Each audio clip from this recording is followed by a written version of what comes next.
मध्य प्रदेश विधानसभा के शीतकालीन सत्र के दौरान विपक्ष द्वारा 102 पेज के आरोप लगाकर अविश्वास प्रस्ताव लाया जा रहा है, जिस पर बुधवार को चर्चा होने के आसार। हालांकि विपक्ष ने संदेह जताया कि सरकार चर्चा कराने के बजाय सत्र समाप्ति पर ध्यान दे रही है। उधर एमपी के आदिवासी बहुल्य गाँव में साल भर से बिजली न होने के बावजूद मीटर से रीडिंग के बिजली बिल पेश किए जा रहे हैं, जिसके विरोध में कांग्रेस विधायक मंगीलाल मार्को ने विरोध जताया। उन्होंने कहा कि कांग्रेस सरकार 100 रुपए में 100 यूनिट बिजली दे रही थी, जबकि बीजेपी जनता से लूट रही है। राजधानी भोपाल में नशे कारोबार पर लगाम लगाने पुलिस सतर्क है। ड्रग माफियाओं खासकर पेडलर्स पुलिस के निशाने पर है। इसके अलावा स्वच्छता सर्वेक्षण 2023 को ध्यान में रखकर महापौर मालती राय भोपाल का अव्वल लाने के लिए अभी से मशक्कत कर रही है।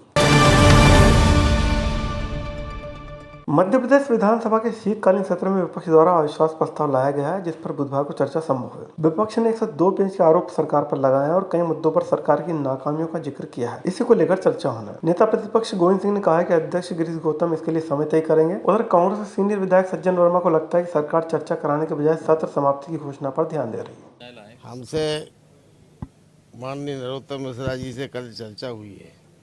उन्होंने कहा कि आज अध्यक्ष जी के सामने समझ चल के कब से प्रारंभ कराना, डेट उनसे निवेदन करके डेट तय कर लेंगे। अभी डेट तय नहीं हो सर। हम अध्यक्ष जी करते हैं फैसला, तो अध्यक्ष जी से बात करना पड़ेगी। न नरोत्तम मिश्रा जी कर सकते, न गोविंद सिंह कर सकते। आज किन मुद्दों को लेकर सदन में बातचीत क्या उठा रहे हैं? मुद्दे सामने आएंगे, उठते रहेंगे।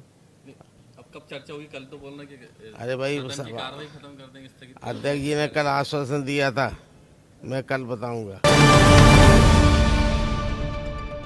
कि विपक्ष के आरोपों का जवाब देने के लिए तैयार हैं, पर मैं आपकी चैनल के माध्यम से फिर बताना चाहता हूं, ये बहुत जल्दी सत्र का समापन कर देंगे। ना अविश्वास प्रस्ताव पे बहस कराएंगे, ना कोई जनहित के मुद्दों पे चर्चा कराएंगे। मैं आपके चैनलों पे खुद मैं बोल रहा हूँ, ऐसा होगा। हम तैयार, हमने तो आरोप लगाए, तो हम तो पूरी तैयारी के साथ सदन में बैठेंगे। मध्य प्रदेश के कई जिलों में किसानों द्वारा जितने हाथ पावर की मोटर का उपयोग किया जा रहा है, उससे कहीं ज्यादा के बिल आ रहे हैं। इसको लेकर मंगलवार में विधानसभा में भी यह मामला गूंजा। युवा विधायक कुणाल चौधरी ने इस मामले में सरकार पर गंभीर आरोप लगाया। साथ ही कहा कि सरकार ने जिस कंपनी को मीटर लगाने का जिम्मा दिया है, उसकी गुणवत्ता परखने की जरूरत है। प्रदेश के अंदर जो स्थिति आदिवासी अंचलों की बात नहीं है, पूरे मध्य प्रदेश के अंदर ना तो कोई खेतों के ऊपर मीटर इन्होंने लगा रखे, ना वहां के अंदर कोई इनके पास थर्मामीटर है। 3 हार्स पावर की मोटर किसान खरीद के लाता है, जिसका बिल पक्का किसान के पास होता है, चाहे वो आदिवासी हो, चाहे गरीब हो, चाहे मजदूर हो। 5 हार्स पावर की खरीद के लाता है। बिजली कंपनी के मीटर आते हैं और वो उसे 7.5 हार्स पावर, 8 हार्स पावर की बताते हैं। ये सवाल सरकार से है, क्या बिजली जो मोटर बनाने वाली कंपनी है उसने हमें बिल 5 हार्स पावर का दिया है, आपकी कंपनी बता रही है 7.5 हार्स पावर की, तो वसूली किसान से क्यों हो रही हो? या तो उस मोटर बनाने वाली कंपनी से वसूली हो, या फिर सरकार के मीटर बनाने वाले से वसूली हो, पर वसूली होती है उस गरीब और किसान से। उधर कांग्रेस के आदिवासी बहुल्य इलाकों में हालात और ज्यादा खराब है। कई गाँव में साल भर से बिजली नहीं है, लेकिन फिर भी बिजली कंपनी द्वारा ग्रामीणों और आदिवासियों को बिजली बांटे जा रहे हैं, जिसमें मीटर से रीडिंग होना बताया है। मंगलवार कांग्रेस विधायक मंगीलाल मार्को ने अप्रेन पहनकर कंपनी कार्यशैली पर सवाल उठाया। मार्को ने कहा कि कांग्रेस शासनकाल में जनता को 100 रुपए में 100 यूनिट बिजली दी जा रही थी, लेकिन अब जनता से लूट की जा रही है। मैं जहां भारत के महामहिम राष्ट्रपति महोदय जी द्वारा पोषित बैगा जनजाति के लोग निवासरत हैं और पिछले 1 साल से उस गांव में निवास कर रहे लोगों के पास बिना बिजली, बिना मीटर के ये फर्जी बिल मध्य प्रदेश के सरकार और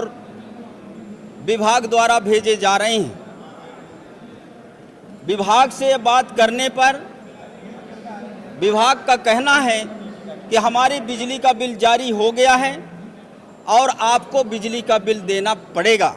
गांव में गवैन में जहां लोग निवास कर रहे हैं, हम प्रकाश भी रोड, पुल, पुलिया और आम जो हम नागरिकों को जो सुविधा मिलनी चाहिए आज भी नहीं पहुंच पाया है। इसी का हम विरोध कर रहे हैं और सरकार को जगाने का काम करेंगे। नए साल के आगमन से पहले भोपाल में ड्रग पेडलर्स पुलिस के निशाने पर है। पुलिस ने इसके लिए विशेष तैयारी की है। पुलिस की माने तो गांजे सहित अन्य तरीकों के ड्रग पुड़िया मिलने के कुछ स्थान तय हैं। ऐसे में हम पूरे मामले पर निगरानी रखकर कार्रवाई करने जा रहे हैं। हमेशा जो छोटे छोटे पुड़िया वाले जो कुछ बंदिया एरियाज हैं, वहाँ पे इतवारा वाले एरिया वो 10 किलो, 15 किलो, 20 किलो लाते हैं। छोटी छोटी पुड़ियों में डिस्ट्रीब्यूट करते हैं, फिर उसके बाद जो है काम देता है। इससे एक और इश्यूज है, नशे के कारण कोई वायलेंस है, वो भी एक बहुत इंपॉर्टेंट रहता है। जैसे तलैया एरिया में हुआ था, ठीक है ना, मर्डर जो हुआ था, वो नशे से नहीं था, तो शराब पिया हुआ था उसने। लेकिन एनीवेज मतलब ये हमेशा एक कंसर्न रहता है हमारा कि जो एनडीपीएस करता है वो फिर वायलेंट एक्टिविटीज की तरफ जाता है। इसीलिए हमारा प्रयास ये भी है कि पेडलर्स को पकड़ने से फिर वायलेंट एक्टिविटीज थोड़ी कम होगी। साल 2023 के स्वच्छता सर्वेक्षण में राजधानी भोपाल और ज्यादा बेहतर करे, इसके लिए भोपाल की महापौर मालती राय विशेष ध्यान दे रही है। इसको लेकर मंगलवार को महापौर ने स्वच्छता अमले के साथ बैकलाइन की सफाई पर विशेष ध्यान देने को कहा। मेयर ने निरीक्षण के दौरान अमले को समय पर सफाई और इस बार बेहतर प्रदर्शन के लिए प्रोत्साहित भी किया। कि जो सीवेज की लाइनें हैं उनकी कंडीशन क्या है, तो यहाँ आने के बाद पता चला कि यहाँ का जो मेंटेनेंस है वो आईटीआई करती है, लेकिन नगर निगम सीवेज की जो मेंटेनेंस है वो नगर निगम करती है। और यहाँ पर पहले भी नगर निगम ने काम करवाया है और उसी का निरीक्षण करने के लिए आ जाए कि यहाँ पर सफाई है कि नहीं।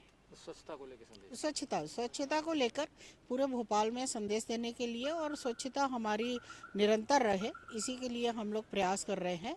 और वहाँ घूमकर हर तरह के जो पॉइंट है हमारे, उन पे जाकर हम निरीक्षण कर रहे हैं कि स्वच्छ हमें भोपाल को यदि बनाना है तो सभी लोगों को जागरूक भी रहना पड़ेगा।